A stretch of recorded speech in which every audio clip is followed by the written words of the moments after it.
Hi friends, எல்லாருக்கும் வணக்கம். இன்றைக்கி நம்ம பார்க்க போகிறது அரிசி பருப்பு சாதம். இந்த அரிசி பருப்பு சாதம் கோயம்புத்தூரில் ரொம்ப ஸ்பெஷலுங்க. அடிக்கடி செய்வாங்க எல்லார் வீட்லேயும். இந்த அரிசி பருப்பு சாதம் எப்படி செய்கிறதுன்னு இப்போ நான் செஞ்சு காமிக்க போகிறேன். பார்க்கலாம் வாங்க. இதுக்கு தொட்டுக்கிறதுக்கு இன்றைக்கி நான் ஆம்லேட் தான் செஞ்சுருக்கேன். இப்போ அரிசி பருப்பு எப்படி சாப்பாடு செய்கிறதுன்னு பார்க்கலாம். நான் நல்ல பெரிய டம்ளரில் 1 டம்ளர் அரிசி எடுத்திருக்கேன். ஏன்னா நானும் அம்மாவும் 2 பேர் மட்டும்தான் இருக்கோம். அதனால் கொஞ்சமாக அரிசி எடுத்திருக்கேன். ஒரு 1/2 டம்ளர் அதே டம்ளரில் பருப்பு எடுத்திருக்கேன். இப்போ இதை ஊற வச்சுக்கலாம். ஒரு 1/2 மணி நேரம் ஊறினா போதுங்க. அரிசியும் பருப்பும் நல்லா கழுகிட்டு தண்ணியை வடிச்சிட்டு மறுபடியும் தண்ணி ஊற்றி ஒரு 1/2 hour ஊற விட்டுறலாம்.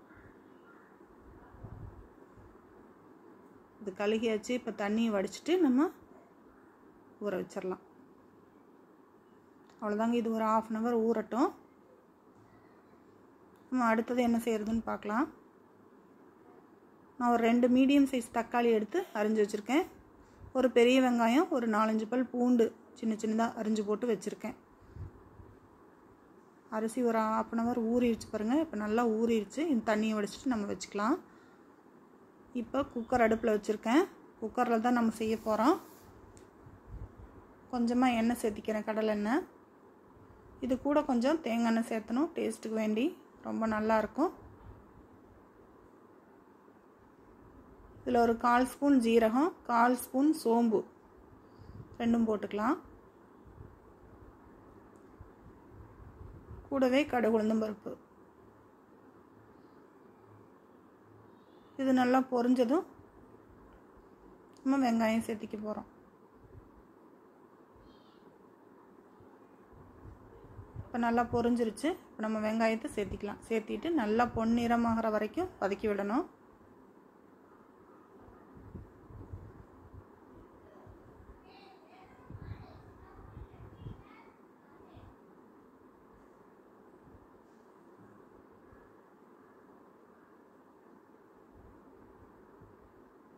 இது நல்லா பொன்னிறமாக ஆகிருச்சு பாருங்கள். இப்போ நம்ம தக்காளி சேர்த்திக்கலாம்.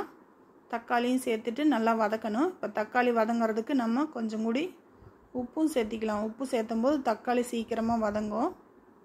உப்பு சேர்த்திக்கலாம்.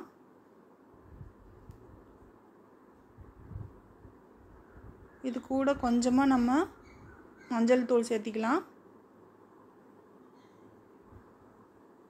இதையும் நல்லா வதக்கிட்டு இதுக்கப்புறமா நம்ம இந்த சாப்பாட்டுக்கு தேவையான அளவுக்கு சாம்பார் பொடி சேர்த்திக்கலாம். நான் ஒரு 1/2 ஸ்பூன் போடுறேன்.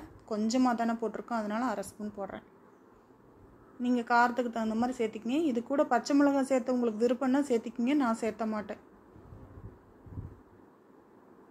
அவ்வளோதாங்க. தக்காளி நல்லா மசிஞ்சிருச்சு. இப்போ நம்ம தண்ணி அளவு ஊற்றிக்கலாம்.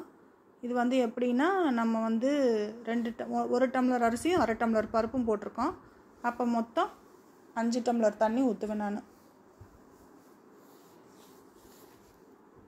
ஏன்னா ஒரு சில அரிசி உங்களுக்கு வேகிற அந்த இது உங்களுக்கு தெரியும் எத்தனை டம்ளர் தண்ணி ஊற்றணும்னு.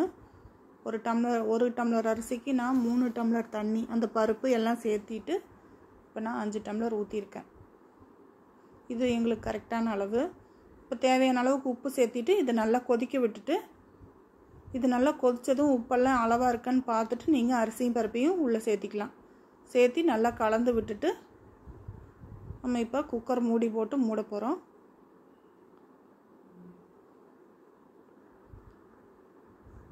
இதை நல்லா கலந்து விட்டாச்சு. இப்போ நம்ம குக்கரை க்ளோஸ் பண்ணி மூடிடலாம். உப்பெல்லாம் இப்போவே பார்த்துக்கோங்க. செக் பண்ணி பார்த்துட்டு நம்ம க்ளோஸ் பண்ணிக்கலாம்.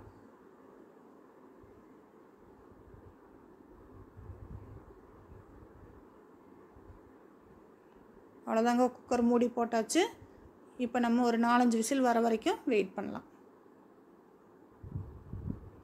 இப்போ விசிலெல்லாம் 4 விசில் முடிஞ்சு இது 5வது விசிலுங்க. விசில் வந்தாச்சு. இப்போ நம்ம அடுப்பை ஆஃப் பண்ணிக்கலாம்.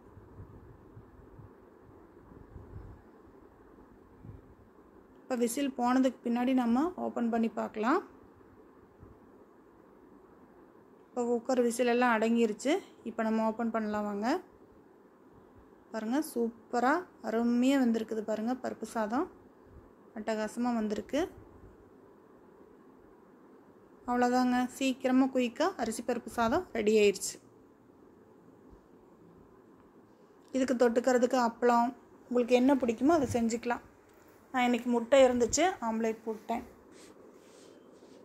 நீங்களும் இந்த அரிசி பருப்பு சாதம் ட்ரை பண்ணிவிட்டு எப்படி இருக்குதுன்னு உங்கள் ஃபீட்பேக் சொல்லுங்கள். பிடிச்சிருந்தா லைக் பண்ணி, ஷேர் பண்ணி, சப்ஸ்கிரைப் பண்ணுங்கள், சப்போர்ட் பண்ணுங்கள் ஃப்ரெண்ட்ஸ்.